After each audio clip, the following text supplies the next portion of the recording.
Hello বন্ধুরা, আমি তনুশ্রী। আজকে আবারও একটা লং ভিডিও নিয়ে চলে এসেছি, যদিও বা রান্নার ভিডিও। কারণ রান্না করতে যেহেতু ভালোবাসি, তো রান্নার ভিডিও বেশি পোস্ট করি।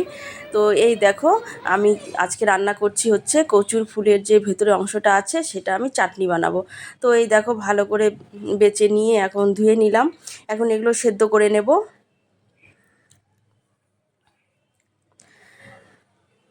তো যেহেতু গ্রামে থাকি, তো গ্রামে এগুলো তো কচুর ফুল পাওয়া যায়, তাই না?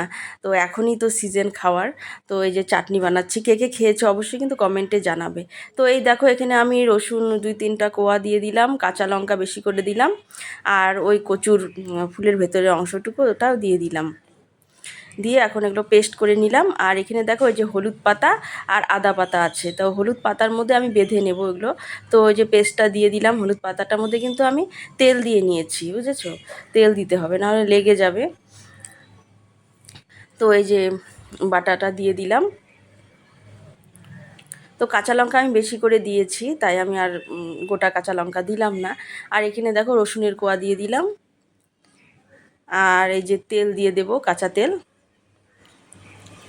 ভীষণ ভালো লাগে খেতে, একদিন করে দেখো তোমরা, দেখবে গরম ভাতের সাথে দারুণ লাগবে খেতে।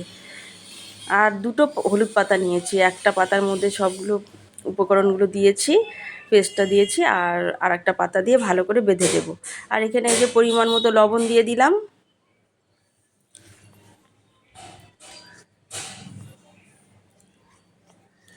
তো আমার রান্নার ভিডিওগুলো তোমাদের কেমন লাগে অবশ্যই কিন্তু কমেন্টে জানাবে।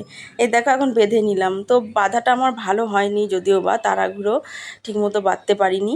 এখন এই যে দেখো, কড়াইতে হালকা তেল দিয়ে এই যে পেস্ট ওইটা দিয়ে দিলাম, হলুদ পাতাটার মধ্যে বেঁধে দিলাম। এখন এক পিঠ হয়ে গেছে, এখন আর এক পিঠ উল্টে দিলাম।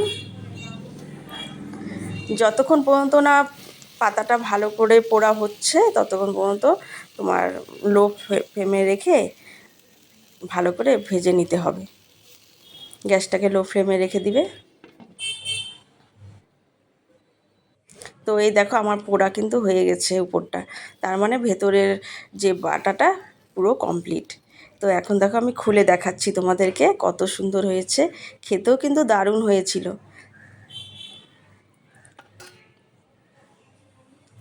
ওই যে আদা পাতাটা দিয়েছি, আদা পাতার গন্ধ, রসুনের গন্ধ, ভীষণ টেস্ট লেগেছে খেতে। এই দেখো কত সুন্দর হয়েছে আমার পোড়াটা। তো কেমন লাগলো ভিডিওটা অবশ্যই কমেন্টে জানাবে। আর ভালো লাগলে একটা লাইক কমেন্ট করে দেবে। তো দেখা হচ্ছে নেক্সট ভিডিওতে। এই দেখো, তারপরে কাঁচা তেল দিয়ে দেব, সর্ষের তেল।